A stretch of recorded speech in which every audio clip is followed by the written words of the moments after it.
अस्सलामुअलैकुम वरहमतुल्लाहि वबरकातुहु। बिस्मिल्लाहिर्रहमानिर्रहीम। अर्रहीकुल मख्तूम। మహాప్రవక్త సల్లల్లాహు అలైహి వసల్లం గారి జీవిత చరిత్ర. మహాప్రవక్త సల్లల్లాహు అలైహి వసల్లం గారి జననం. షక్కే సద్ర్, వక్షస్థలం చీల్చే సంఘటన. ఇలా దైవ ప్రవక్త సల్లల్లాహు అలైహి వసల్లం పాలు త్రాగే గడువు పూర్తి అయిన తర్వాత కూడా బనూ సాద్ తెగలోనే ఉండిపోయారు. చివరికి ఆయన జన్మించిన 4వ లేదా 5వ ఏట షక్కే సద్ర్, వక్షస్థలాన్ని చీల్చే సంఘటన జరిగింది. ఈ సంఘటన వివరాలు హజరత్ అనస్ రజియల్లాహు అన్హు ఉల్లేఖించినట్లుగా సహీ ముస్లిం గ్రంథంలో ఇలా ఉన్నాయి. దైవ ప్రవక్త సల్లల్లాహు అలైహి వసల్లం వద్దకు హజరత్ జిబ్రీల్ అలైహిస్సలాం వచ్చినప్పుడు ఆయన పిల్లలతో ఆడుకుంటున్నారు. హజరత్ జిబ్రీల్ అలైహిస్సలాం ఆయన్ను పట్టుకొని కింద పడవేశారు. వక్షస్థలాన్ని చీల్చి గుండెకాయను బయటకు లాగారు. ఆ తర్వాత గుండె నుండి ఓ భాగాన్ని తీసి ఇది నీలోని శైతాన్ స్థావరం అని చెప్పారు. ఆ తర్వాత ఓ పళ్ళెంలో ఉంచి జంజం నీటిలో శుభ్రపరిచారు. దాన్ని సరిచేసి దాని స్థానంలో వెళ్ళిపోయారు. ఇది చూసిన మిగిలిన పిల్లలంతా దాయి హలీమా వద్దకు పరుగున వెళ్ళి మొహమ్మద్ హత్యకు గురయ్యారని చెప్పారు. ఆ ఇంటి వారంతా పరిగెత్తుకుంటూ అక్కడికి చేరగా రాగాల్లో మొహమ్మద్ సల్లల్లాహు అలైహి మారిపోయి ఉన్నాయి. ఈ సంఘటన జరిగిన పిదప హలీమా రజియల్లాహు అన్హు ప్రమాదాన్ని శంకించారు. ఆమె మొహమ్మద్ సల్లల్లాహు అలైహి వసల్లంను అతని మాతృమూర్తికి అప్పజెప్పి వచ్చేశారు. ఆయన 6 ఏళ్ల వరకు మాతృ మమతానురాగాల్లోనే పెరిగి పెద్దవారయ్యారు. హజరత్ ఆమినాకు యస్రిబ్లో ఖననమై ఉన్న తన భర్త సమాధిని చూసి రావాలనే కోరిక కలిగింది.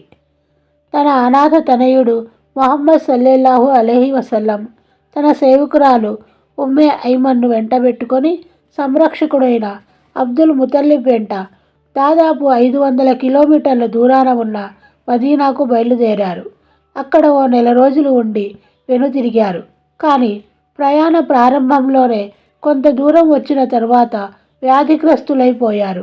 ఈ వ్యాధి బాగా ముదిరిపోయి మక్కా మరియు మదీనాకు నడుమగల ఓ ప్రదేశం అబ్వా చేరగానే ఆమె మరణించారు. తాతగారి కారుణ్య ఛాయలో. వృద్ధులైన అబ్దుల్ ముతల్లిబ్ తన మనవణ్ణి వెంటబెట్టుకొని మక్కాకు వచ్చారు. ఆయన హృదయం తన అనాథ మనవడి మమతానురాగాలతో నిండి పరితపిస్తుంది. కారణం కోడలి మరణం, మరో కొత్త విఘాతం. ఇది పాత గాయాల్ని తిరిగి తోడిన సంఘటన. అబ్దుల్ ముతల్లిబ్ భావోద్రేకాల్లో తన మనవని ఎడల గల తపన, హృదయస్పందన ఆయన సొంత కుమారుల ఎడల కూడా కానవచ్చేది కాదు. విధి ఆ బాలుణ్ణి ఏకాంతపు ఎడారిలో తెచ్చి నిలబెట్టిన తీరును చూసి అబ్దుల్ ముతల్లిబ్ తల్లడిల్లిపోయారు. బాలుణ్ణి ఎటూ కాకుండా చేయడానికి ఆయన సిద్ధపడలేదు. తన సంతానం కంటే ఎక్కువ ప్రేమిస్తూ పెద్దవారిని గౌరవించినట్లు ఆయన్ను గౌరవించేవారు. ఇబ్నే హషాం కథనం ప్రకారం అబ్దుల్ ముతల్లిబ్ కోసం కాబా గృహం నీడన పరుపు వేసి కుమారులంతా దాని చుట్టూ కింద కూర్చునేవారు. అబ్దుల్ ముతల్లిబ్ వచ్చి ఆ పరుపుపై కూర్చునేవారు. ఆయన గౌరవార్థం ఏ కుమారుడు ఆ పరుపు దగ్గరకు కూడా పోయేవాడు కాదు. కానీ దైవ ప్రవక్త సల్లల్లాహు అలైహి వసల్లం వచ్చి ఆ పరుపుపైనే కూర్చునేవారు. ఆయన ఇంకా చిన్నపిల్లవాడే. పినతండ్రులు ఆయన్ను పరుపుపై నుంచి కిందికి తెచ్చి కూర్చోబెట్టేవారు. అలా చేస్తూ ఉండగా అబ్దుల్ ముతల్లిబ్ కుమారుల్ని ఉద్దేశించి, నా ఈ కుమారుణ్ణి వదిలేయండి, దైవసాక్షి, ఈయన ఘనతే వేరు అంటూ తిరిగి పిల్లవాడిని ఎత్తుకొని తన దగ్గర కూర్చుండబెట్టుకొని వీపు తట్టేవారు. అతని చేష్టలు చూసి ఆనందపడేవారు. ప్రవక్త సల్లల్లాహు అలైహి వసల్లం గారి వయస్సు ఇంకా 8 సంవత్సరాల 2 నెలల 10 రోజులైందో లేదో అబ్దుల్ ముతల్లిబ్ సానుభూతి ఛాయ కూడా ఆయనకు దూరమైపోయింది. అబ్దుల్ ముతల్లిబ్ మక్కాలో మరణించారు. మరణానికి ముందు ఆయన ప్రవక్త పినతండ్రి అయిన అబూ తాలిబ్కు ఈయన ప్రవక్త సల్లల్లాహు అలైహి వసల్లం గారి తండ్రి అబ్దుల్లా సొంత సోదరుడు. సంరక్షణ బాధ్యతలను స్వీకరించమని అప్పచెప్పడం జరిగింది. పినతండ్రి ప్రేమ ఛాయలో అబూ తాలిబ్ తన సోదర కుమారుని సంరక్షణ బాధ్యతలను ఎంతో చక్కగా నిర్వర్తిస్తూ ఆయన్ను తన కుమారుల్లా చూసుకున్నారు. మరీ చెప్పాలంటే అంతకు మిన్నగానే చూసుకున్నారు. ఆయన ఎడల ఎంతో గౌరవంగా మెలుగుతూ 40 ఏళ్ల కంటే అధిక కాలం వరకు ఆయనకు అండగా నిలిచారు. ప్రవక్త సల్లల్లాహు అలైహి వసల్లం విషయమై చెలరేగిన శత్రుత్వం, మిత్రుత్వ వివరాల సందర్భానుసారం రాబోతున్నాయి. ప్రవక్త సల్లల్లాహు అలైహి వసల్లం మాధ్యమంగా వర్షం గురించి వేడుకోలు. జహలిమా బిన్ అరఫ్తా ఉల్లేఖనాన్ని ఇబ్నే ఇసాక్ పొందుపరిచిన విధం ఇలా ఉంది. జహలిమా ఇలా ఉల్లేఖించారు: నేను మక్కా నగరానికి వచ్చినప్పుడు ప్రజలు కరువుతో పీడించబడుతున్నారు. ఖురైష్లు అబూ తాలిబ్, మన నగరం కరువు కోరల్లో చిక్కుకొని ఉంది. చిన్న పెద్ద అందరూ పస్తులుంటున్నారు. పదండి, వర్షం గురించి ప్రార్థిద్దాం అని అన్నారు. అబూ తాలిబ్ ఓ పిల్లవాడిని వెంట తీసుకొని బయలుదేరారు. పిల్లవాడు అప్పుడే మబ్బు వదిలిన సూర్యునిలా ప్రకాశిస్తున్నాడు. ఆ బాలుని చుట్టూ ఇతర బాలురు కూడా ఉన్నారు. అబూ తాలిబ్ ఆ బాలుని చేయి పట్టుకొని కాబా గృహం వద్దకు వెళ్ళారు. అతని వీపును కాబా గృహానికి ఆనించి వేలు పట్టుకొని నిలబడ్డారు. అప్పుడు ఆకాశంలో ఓ మబ్బు తునక మచ్చుకైనా కనబడలేదు. కానీ చూస్తూ ఉండగానే అన్ని వైపుల నుండి మేఘాలు కమ్ముకోనారంభించాయి.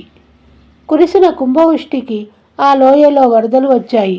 నగరం, కొండా కోనలన్నీ జలమయమైపోయాయి. ఆ తరువాత ఓ సందర్భంగా అబూ తాలిబ్ ఈ సంఘటన గురించి చెబుతూ ముహమ్మద్ సల్లల్లాహు అలైహి వసల్లంను ఇలా పొగిడారు: ఆయన అందగాడు.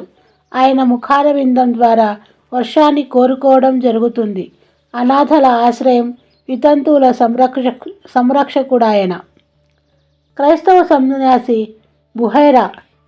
అనుమానాస్పద ప్రామాణికతలు గల కొన్ని ఉల్లేఖనాల ప్రకారం దైవ ప్రవక్త సల్లల్లాహు అలైహి వసల్లం గారి వయస్సు 12 ఏళ్ళు. మరో వివరణాత్మక ఉల్లేఖనం ప్రకారం 12 ఏళ్ల 2 నెలల 10 రోజులకు చేరినప్పుడు అబూ తాలిబ్ ఆయనను వెంటబెట్టుకొని సిరియాకు వ్యాపార రీత్యా ప్రయాణానికి బయలుదేరి బస్రా చేరారు. బస్రా సిరియా దేశానికి చెందిన హురాన్కు రాజధానిగా ఉండేది. రోమన్లు ఆక్రమించుకున్న అరేబియా ద్వీపకల్ప ప్రాంతాలకు రాజధాని ఇది. ఆ నగరంలో బుహైరా అనే బిరుదుతో పిలువబడే జర్జిన్ అనే పేరుగల ఓ క్రైస్తవ సన్యాసి ఉండేవాడు. బిడారం అక్కడ విడిది చేయగానే ఆ సన్యాసి తన చర్చి నుండి బయలుదేరి వారి వద్దకు వచ్చాడు. వారందరినీ భోజనాలకు ఆహ్వానించాడు. ఇంతకు మునుపెన్నడూ ఈ సన్యాసి బయటకు వచ్చేవాడు కాదు. అతను దైవ ప్రవక్త సల్లల్లాహు అలైహి వసల్లం గుణగణాలను చూసి గుర్తుపట్టాడు. ఆయన చేయపట్టుకొని, ఈయన విశ్వనాయకుడు, అల్లాహ్ ఈయన్ను కారుణ్యమూర్తిగా చేసి పంపిస్తాడు అని అన్నాడు. దానికి అబూ తాలిబ్, నీకు ఇదంతా ఎలా తెలుసు అని అడగగా ఆ సన్యాసి, మీరు ఈ లోయలో అడుగు పెట్టగానే ఇక్కడి ఏ చెట్టు, ఏ రాయి ఆయనకు సాష్టాంగ పడకుండా లేదు. ఈ వస్తువులన్నీ ఓ ప్రవక్త తప్ప మరే దాని ఎదుట సాష్టాంగ పడవు. అదే కాదు, నేను ఈయనను ప్రవక్త గుర్తు ద్వారా కనుగొన్నాను. ఈ గుర్తు వీపుపై, మెడ కింద ఉన్న మెత్తటి ఎముకపై యాపిల్ ఆకారంలో ఉంది. ఇది మా గ్రంథాల్లో ఉన్న విషయం అని చెప్పాడు. ఆ తరువాత బుహైరా సన్యాసి అబూ తాలిబ్ను ఉద్దేశించి, వెంటనే ఈయన్ను వెనక్కు పంపియండి, సిరియాకు తీసుకొని వెళ్ళకండి, అక్కడి యూదుల ద్వారా ప్రమాదం పొంచి ఉంది అని చెప్పగా అబూ తాలిబ్ కొందరు బానిసల వెంట ఆయన్ను ముహమ్మద్ సల్లల్లాహు అలైహి వసల్లంను మక్కాకు పంపించేశారు. హుజార్ యుద్ధం గురించి మనం రేపు తెలుసుకుందాము. అస్సలాము అలైకుం వరహమతుల్లాహి వబర్కాతుహు.